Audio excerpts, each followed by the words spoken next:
The truck died in the middle of the intersection. Not slowed, not sputtered, just stopped. Mark slammed the brake, heart leaping as the steering wheel locked under his hands. The dashboard went dark in a way that felt final, like a sentence ending mid-word. Horns erupted around him. Somewhere, a woman shouted. "Okay," Mark muttered, forcing a smile no one could see. "Okay, okay." San Francisco stood frozen in front of him. Traffic lights dead, storefronts black. The city suddenly stripped of its usual confidence.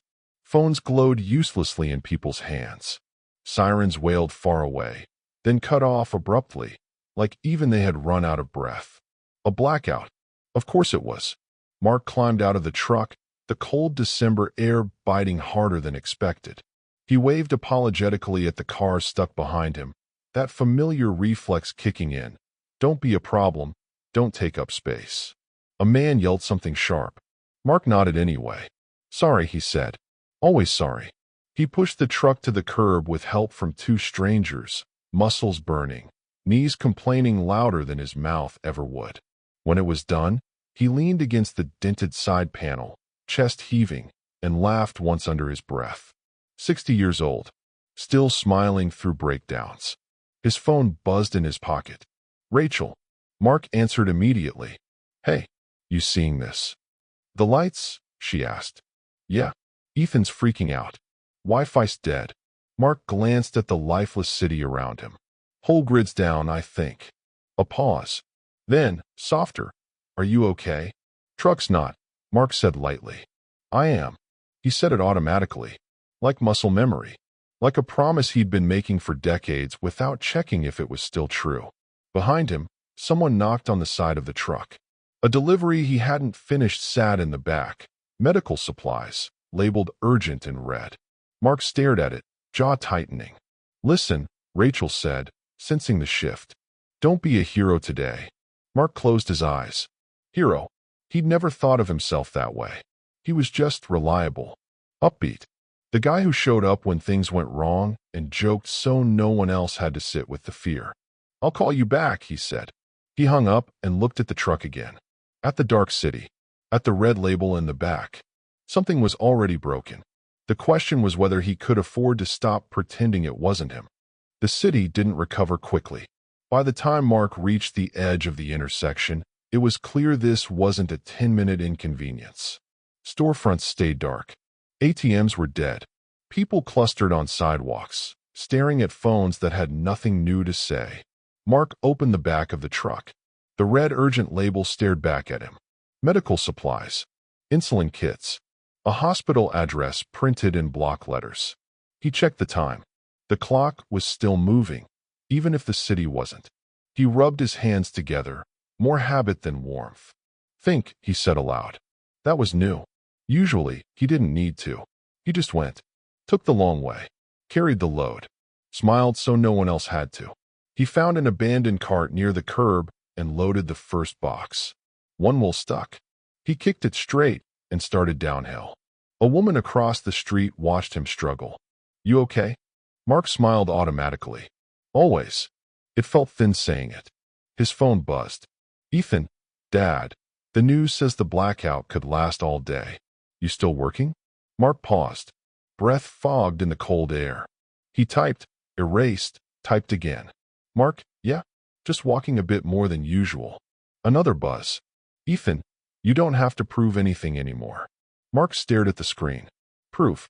The word hit harder than the cold.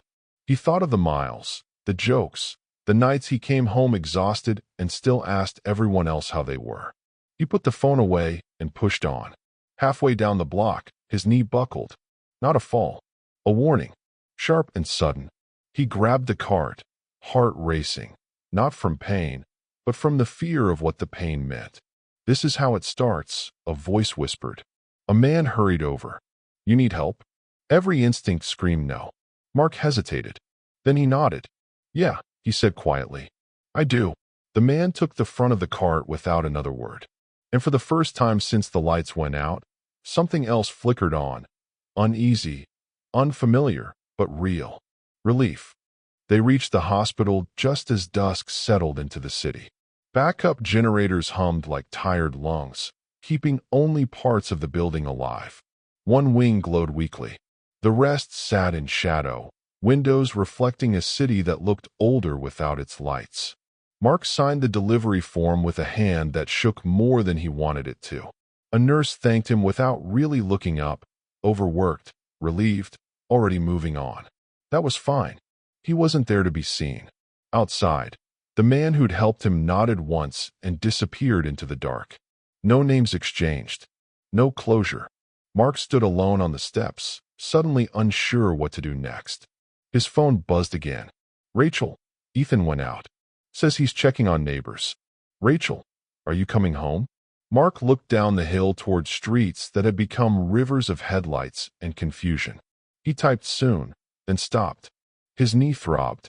Not loudly. Persistently. Soon, he said out loud, testing it. It sounded dishonest. He turned toward a nearby bus stop, hoping, irrationally, that something would be running. It wasn't. Just a few people sitting in the dark, sharing updates that contradicted each other.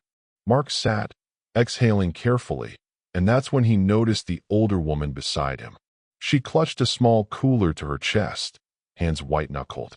Insulin, she said, noticing his glance. I was trying to get to my sister's. Don't know how long it'll keep. Mark's chest tightened. He looked at the cooler, at the hospital behind him, at his knee. A younger version of himself would have stood up immediately, taken the cooler, walked, smiled through it. Instead, he stayed seated. I can help, he said slowly, surprising himself. But I can't carry you. And I can't walk fast. The woman studied his face. Really studied it. Then nodded. That's okay, she said. I just don't want to be alone. They waited together as the sky darkened fully. When a volunteer van finally rolled up, late, overcrowded, Mark helped her inside, careful, deliberate. She squeezed his hand before the door closed. Thank you for not pretending, she said. The words followed him home.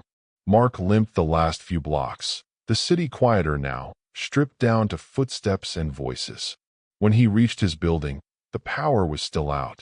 Candles glowed in windows like small, stubborn promises. Inside, Rachel hugged him harder than usual. Ethan hovered, trying not to. You okay?